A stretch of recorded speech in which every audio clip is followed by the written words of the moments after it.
I want to tell you about a new podcast called Amuse News. Publishing multiple days a week, Amuse News is your source for food news, interviews from around the food world, and more. On the show, we'll be engaging with food storytellers, from chefs to advocates to people working in the field, and many more. Find Amuse News wherever you get your podcasts. Amuse News is a destination for everyone who's looking for a new, insightful look into the world of food. This episode is brought to you by the Michigan Cherry Committee. Learn about the wonderfully tart Montmorency cherry at choosecherries.com.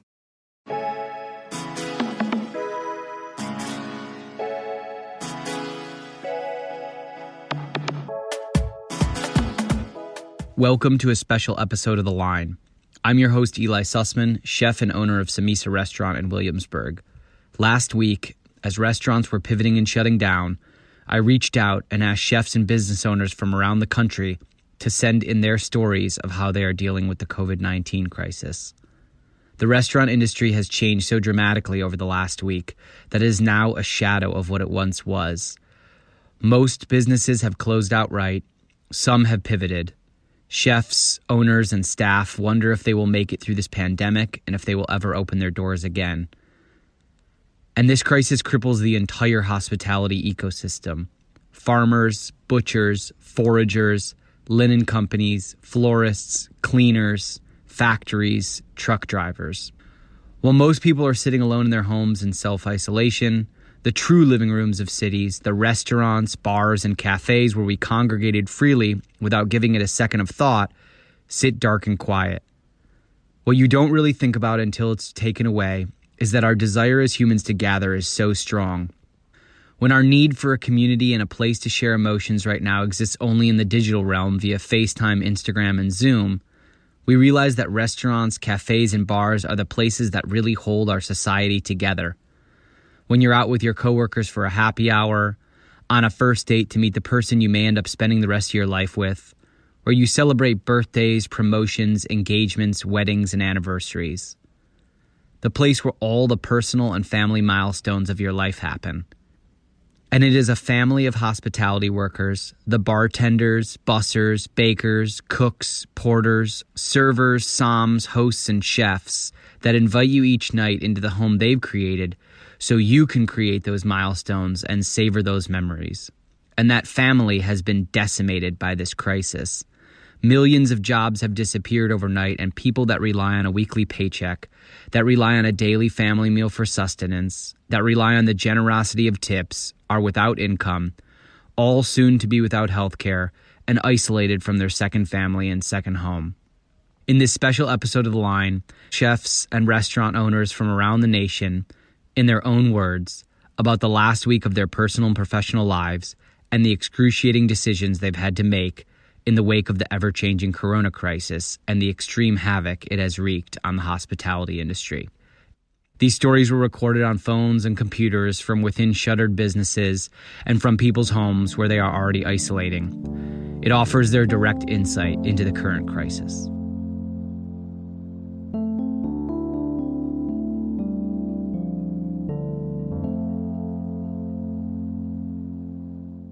Hey, it's Steven Satterfield here at Miller Union in Atlanta, Georgia.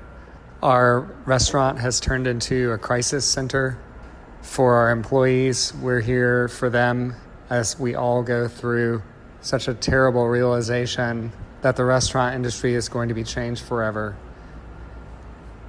We're basically converted our hub to a to-go only to try to sell off some of the precious food that we have here in our cooler, in our dry storage, a lot of it from local farms and purveyors that we really care about deeply and love. And we also want to make sure they're not forgotten in this conversation about restaurants. All of our seafood providers and our local farms and our cheesemakers and our grain millers, everybody's coming to a halt. And we're all trying to navigate what's next. But for now, we're just doing our part to eliminate the food waste that could potentially happen here. For next week, we're not quite sure what the future holds. And so we're just taking it day by day, hour by hour, and we're trying to take the best care of our employees that we can. They are welcome to come inside and grab things that they need. We have a lot of resources here that we can offer to them for the time being. And we have a support network that we've set up with everyone's email address, so we have a way to all communicate. We have lots of toilet paper. But yeah, we are also doing a lot of research on how to get tax cuts and emergency aid from the government for our business and for our employees. And so we can find some kind of fast track for them to collect unemployment until we're up and running again. If we're up and running again, we plan to be up and running again, but it's a very uncertain time. And as everyone has said, we're in uncharted waters, uncharted territory. We've never seen anything like this in our lifetime.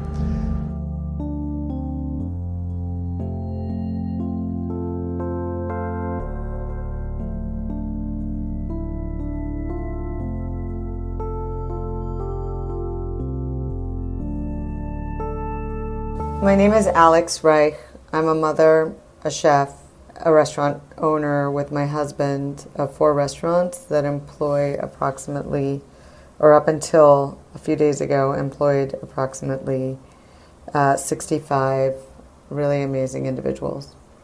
We're living in a very difficult time. It is for sure hard to know that the choices we're making now are absolutely the right choices. We are people who have always taken risk, but it's certainly something that we've taken upon ourselves, and we don't want to impose risk on other people. It's also hard to know if you're supporting people in the right way. It's very stressful to tell your employees that we think that the best way to support them is to send them links for unemployment so that they can qualify for the maximum benefits. I think as cooks, we're always trying to sort of cook our way out of crisis. We cook for charities. We cook when we're happy. We cook when we're sad. Sometimes we cook with rage. And right now, we're not really allowed to do those things, at least not outside of our families. I have been making beautiful food for my family, and I don't make it as a salve. I make it because I need to, because my kids are home. But what I'm noticing is that I haven't done this for my children, and they're 8 and 10 years old. I have been cooking for other people in exchange for approval, money, and community my whole life. And I have not done this for my beautiful little kids. And the way that they are appreciating it is quite remarkable. The way they are tasting new things that they were opposed to tasting before is really eye-opening. And what it's telling me is that cooking together within your family or within your household is such an incredibly important thing.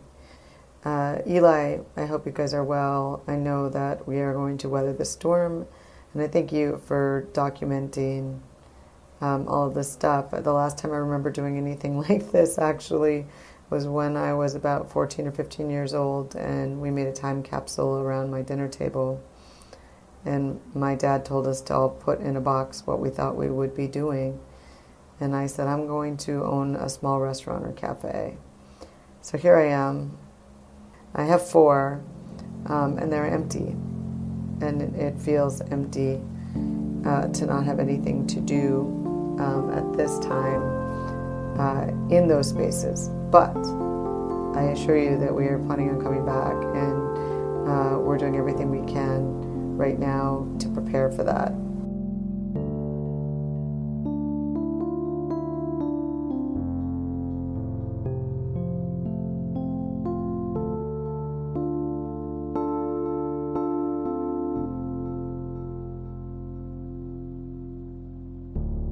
Hello everybody out there. My name is Andy Holliday. I'm the chef and partner of Selden Standard Restaurant in Detroit. Quarantine at the moment at our home in Detroit with my beautiful wife, my 3-year-old daughter, and my my brother. And we just started our proper quarantine yesterday. We've been practicing our distancing for the last few days as we've been closing down the restaurant. Yeah, so it's Thursday, March 19th. It was just about 8 days ago where we felt the immediate impact of this crisis. It was that last week Wednesday, where our business essentially was just kind of really cut in half on that first day. And, in less than a week, a few days ago on Monday, we were forced to close our doors.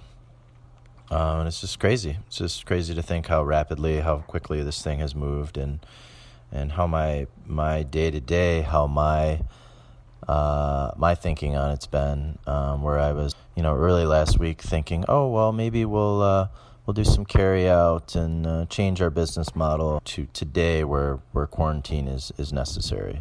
So yeah, my business partner, Evan, and I, we're now faced with this harsh reality of just laying off 75 amazing people, our bank account draining, and our life's work come to an end with no certainty that it'll ever come back.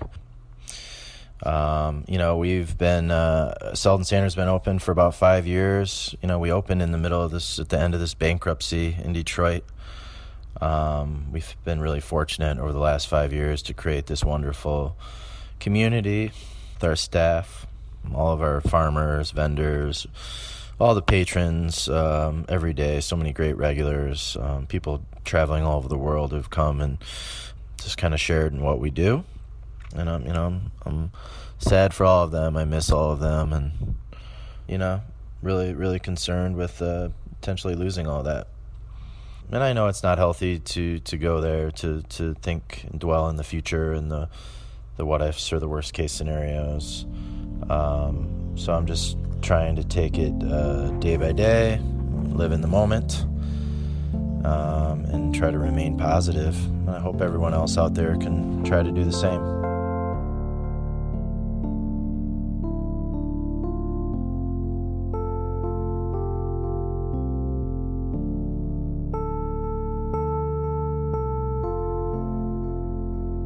This is Dave Mancini from Supino Pizzeria. I just shut the restaurant down today.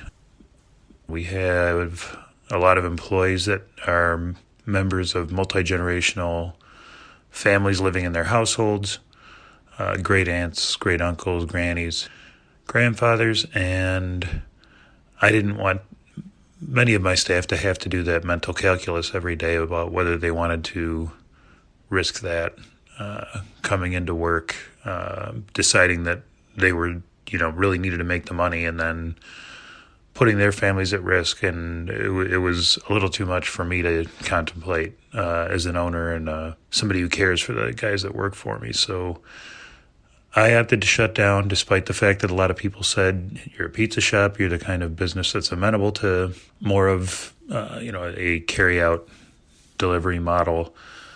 Given the nature of things right now, I'd rather err on the side of caution. I myself have a young daughter, 6-month-old, and my folks are elderly, I would say now. So I opted to shut everything down and basically just take things a step at a time and hope that we can piece together a plan. I'm going to be able to make payroll for my last couple weeks here, but going forward, it's going to be pretty touch and go, and based on the assistance and things that come from local and federal government to piece together something that will allow me to continue doing something with these guys. So Governor Whitmer's initiative to essentially have forgiveness of the unemployment penalties for a business allowed me to lay my guys off so that they can claim unemployment, and I let them know as much, and we're acting on that. So that gave me some peace of mind that my guys will at least have some cash flow. I'm looking into bank loans where I could potentially get a couple dollars here and there to try to piece together paying for insurance plans for the guys so they can continue on their insurance. But right now, it's just I'm glad I took up meditating about 8 or 9 months ago. It's helping me stay somewhat focused on taking care of what I can and letting the rest, deal with it as I need to.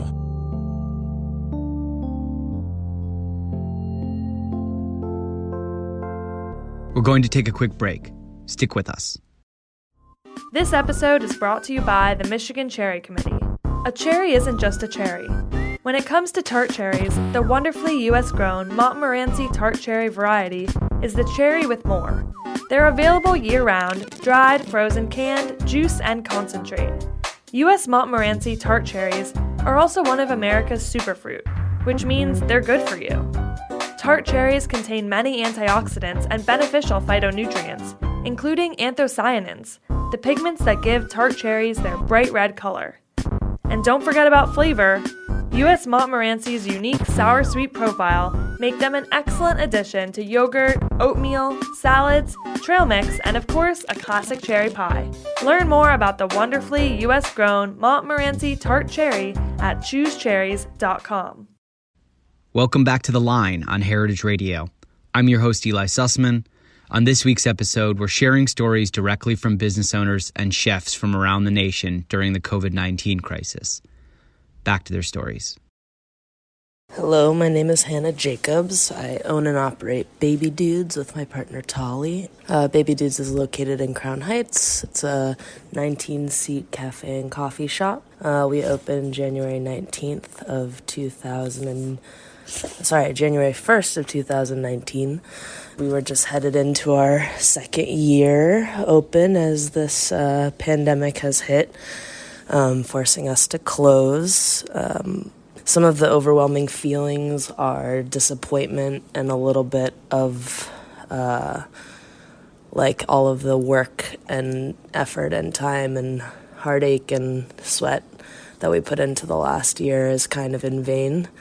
Mostly just because, having all of that momentum and feeling like a success and then kind of hitting this huge hiccup that has, really affected all of our communities, our employees, our families, even though, my parents are in California, they're incredibly upset and sad that, all of the things that Talia and I have done this year,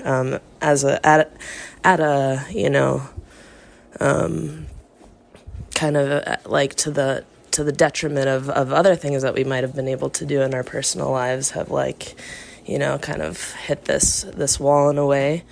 And additionally, it's just kind of disappointing that as a small business, we're forced to make this decision as opposed to, our government deciding, hey, you know what, it's not safe for people to be outside and spending money in the ways that small businesses require to stay open, and that they will take care of us. But I understand that it's a really complex issue, and obviously that's me thinking about myself and my peers primarily. I know there's a ton of folks that need services right now.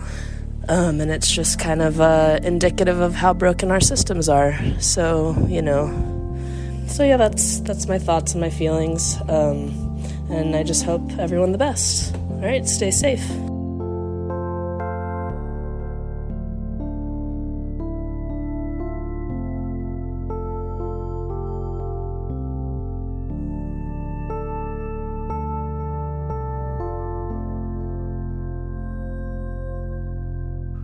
All we want to do is try and help our staff survive this period. It's also really an uncertain and frustrating time because we just don't know what's next. We don't know when we'll get help. We don't know if we'll get help. And I know that sounds so drastic, but I guess it is. We're sitting here in a situation where we were mandated to close down because of this health issue. And yet the government isn't smart enough to really close places down, to fully close us down and keep people inside so we could be done with this and go back to work in a month from now, period. Instead, they'll just let us keep dragging this on, and people that were trying to do the right thing will suffer. And then you have the people that just don't seem to care. I tried to tell somebody that we work with, a vendor, that we won't be able to pay their service because we're going to be closed. And they didn't seem to be concerned that we were closed, only that we still needed to pay. So all these things become a never-ending frustration because we just don't know where to begin to check things off the box in order to move forward. Hopefully at some point we can. And I know that the places that do manage to reopen will have a very long uphill battle. But I believe they will probably operate smarter than ever.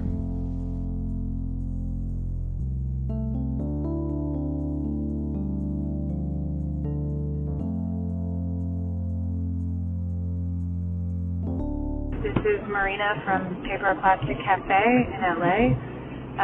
We're a family-owned neighborhood all-day cafe, open 7 days a week from 7 a.m. to 10 p.m. We'll be 10 this year in August if we make it there. We have spent the weekend in emergency meetings, and today, after Mayor Garcetti's ordinance last night that all restaurants move exclusively to takeout or delivery, we had to institute last-minute measures to cut hours.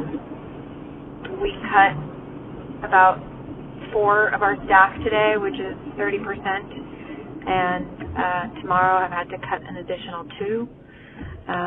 We have lost between 60 to 75% of our sales starting on Thursday. Today has been the worst day yet. We are prepared to close in full, but the only reason we're staying open is for our staff. And yeah, we have literally, we tried to plan for the week, but we just have a day-to-day plan. We're going to see how dinner goes tonight, if we get any takeout or delivery orders. Luckily, we made it through the day today because we had one really big lunch order of 40 items. It's the only reason we made it through today is that one order. We'll see how tomorrow and Wednesday go. We have a short-term plan in effect to try to remain open for takeout or delivery all day. But everybody's under directives to keep cutting back hours if we're just losing money in those hours. I had conversations with everybody today about UI and unemployment insurance benefits. My back-of-house cooks were completely unfamiliar with the process. They'd never filed unemployment before, and they didn't really believe it. They said that at their other jobs, their employers hadn't agreed to pay unemployment insurance, so they don't even have the information about what they're eligible for. I printed out over 100 pages of unemployment information in English and Spanish to pass out to them, both FAQs and literally just the website, the unemployment benefits website, so that they had all the information if for whatever reason they couldn't access it on the web. I was frightened to communicate any of this to them, but they were just so generous with me because I was terrified. I was terrified that they would lose their faith in us if we told them that we were cutting hours. But instead, they were all just comforting me and telling me that they understood and that it will all be okay. They were comforting me.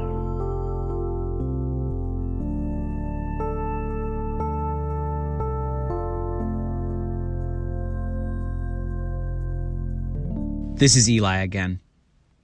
Restaurants, bars, and cafes are a community anchor. They can be safety for people who have no other family. They are work for those who other industries will not hire, people who are formerly incarcerated, marginalized, undocumented.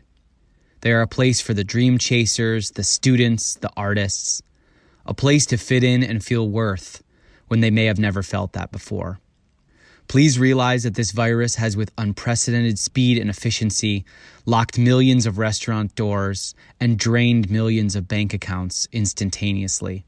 It has hit the hospitality industry the hardest, no question, leaving a path of destruction unlike any natural disaster we've ever seen. And while the government debates another corporate bailout, countless small business owners faced with losing everything they've built have jumped into action to provide food to the needy, medicine and goods distribution centers for the insecure, and crowdfunded to provide any amount of financial safety for their employees for as long as possible. But no amount of gift cards, GoFundMes, or takeout orders will be enough. We need government assistance, and we need it right now. Not to save my restaurant or to save any one specific business, but to save millions of people's lives and millions of businesses that are now in peril. They urgently need to help pay their bills, buy food and medicine, and provide for their own families. The instant this episode ends, please pick up your phone and call 202-224-3121. That's 202-224-3121, which is the U.S. Capitol switchboard, and ask to speak to your representative. Demand that the hospitality industry is part of the emergency federal stimulus plan. We'll be back next week with more stories. I'm Eli Sussman for Heritage Radio Network.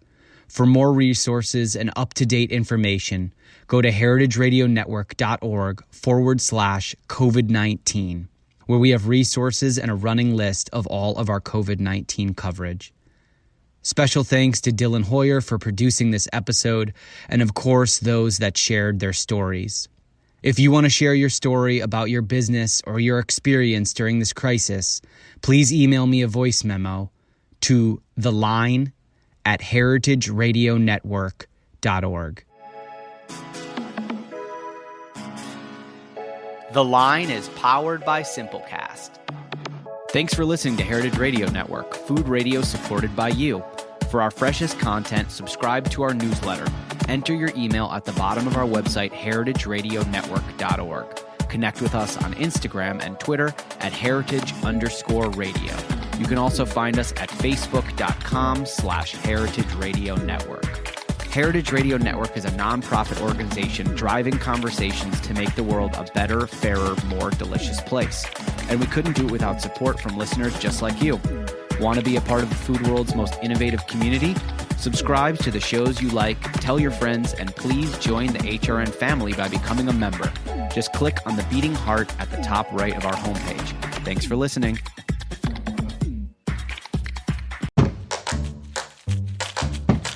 Hey, are you hungry?